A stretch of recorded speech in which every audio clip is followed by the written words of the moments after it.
Assalamualaikum warahmatullahi wabarakatuh. Saya Dinda Fabela dengan NIM 058. Di sini saya akan menjelaskan mengenai analisis anak disleksia. Identitas subjek. Subjek berinisial MC, usianya saat ini 14 tahun dan berdomisili di Bengkulu.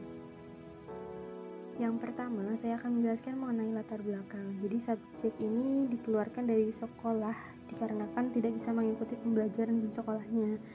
Nah, subjek juga sering kali mendapat stigma negatif dari lingkungan sekitar yang menjudge bahwa subjek sebagai anak bodoh. Setelah subjek dikeluarkan dari sekolahnya, orang tuanya pun mencoba mencari tahu permasalahan yang dialami oleh subjek dengan membawanya ke psikolog atau yang ahli di bidangnya. Nah, ternyata subjek ini didiagnosa mengidap disleksia.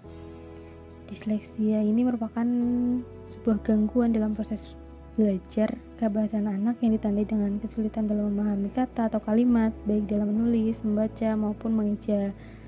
Nah, kenapa subjek tidak bisa mengikuti pembelajaran di sekolahnya? Ya, karena ternyata ada gangguan kognitif pada subjek. Nah, kemudian gangguan disleksia ini secara umum disebabkan oleh terjadinya gangguan kognitif, tapi tidak menutup kemungkinan dipengaruhi oleh faktor penunjang lainnya. Nah, itu sebabnya pembelajaran subjek seringkali mengalami keterlambatan dalam mengikuti pelajaran di sekolahnya dan memahami proses pembelajaran yang sedang ditempuh. Nah, keterlambatan yang lazim terjadi tersebut dapat berimplikasi atau berdampak terhadap timbulnya stigma negatif baik dari orang tua maupun tenaga pengajar dan lingkungan sekitar. Yang selanjutnya, penyebab disleksia. Nah, menurut Novita Sari tahun 2015 ini menjelaskan beberapa penyebab dari disleksia. Yang pertama itu yang paling mendasar biologis, yaitu riwayat keluarga yang pernah mengalami disleksia, kehamilan yang bermasalah, serta masalah kesehatan yang cukup relevan. Kemudian yang kedua itu ada kognitif. Jadi faktor kognitif dijadikan sebagai penyebab disleksia, diantaranya yaitu pola artikulasi bahasa dan kurangnya kesadaran fonologi pada individu yang bersangkutan. Nah, yang ketiga ada perilaku. Faktor perilaku yang dapat dijadikan sebagai faktor penyebab disleksia yaitu masalah dalam hubungan sosial, stres yang merupakan implikasi dari kesulitan belajar, serta gangguan motorik. Selanjutnya ada ciri-ciri anak disleksia. Jadi untuk secara fisik, anak disleksia ini terlihat normal. Namun ketika sudah berhadapan dengan hal kebahasaan, akan terlihat perbedaannya. Adapun beberapa ciri-ciri disleksia. Yang pertama, itu membaca dengan amat lamban dan terkesan tidak yakin atas apa yang diucapkan.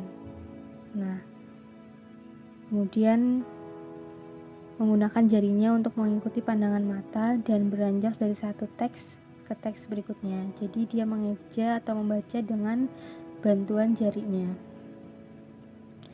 Terus juga melewatkan beberapa suku kata atau frasa, bahkan baris-baris dalam teks. Tuh.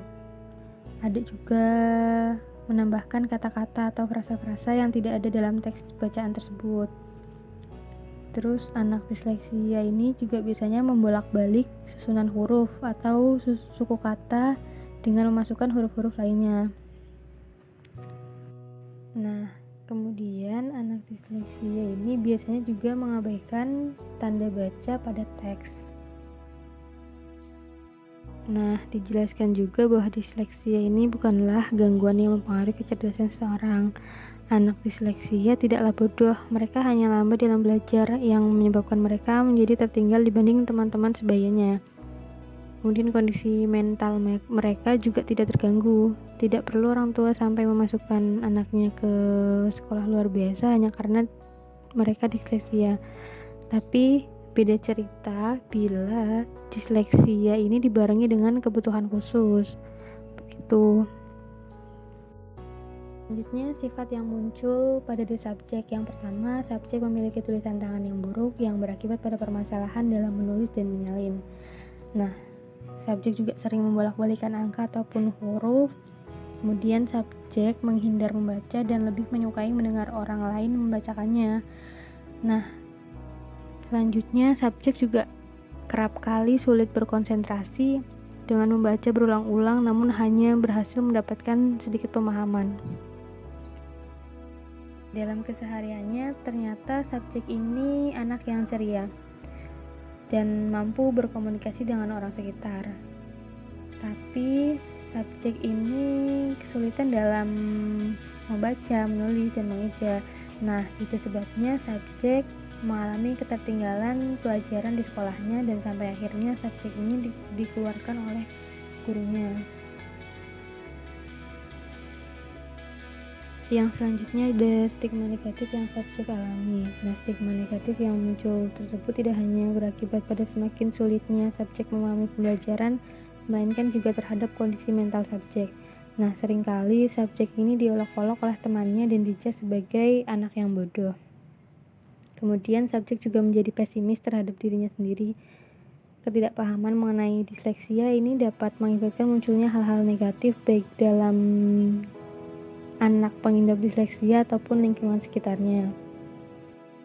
Selanjutnya ada penanganan dari orang tua maupun lingkungan sekitar yang seharusnya diberikan untuk anak disleksia. Yang pertama itu ada dari orang tua. Nah, orang tua di sini setidaknya bisa mengenali gangguan tersebut sejak dini dan membantu anaknya mengatasi kesulitan baca tulisnya. Meskipun tidak banyak orang tua yang dapat langsung mendeteksi gangguan disleksia pada anaknya. Nah, sehingga labil, malas, susah berkonsentrasi, bahkan bodoh diberikan kepada anaknya. Selain itu, orang tua dapat memberikan umpan balik berupa reward kepada anaknya apabila anaknya telah mencapai suatu kemajuan dengan dapat mengatasi kesulitan yang dihadapinya.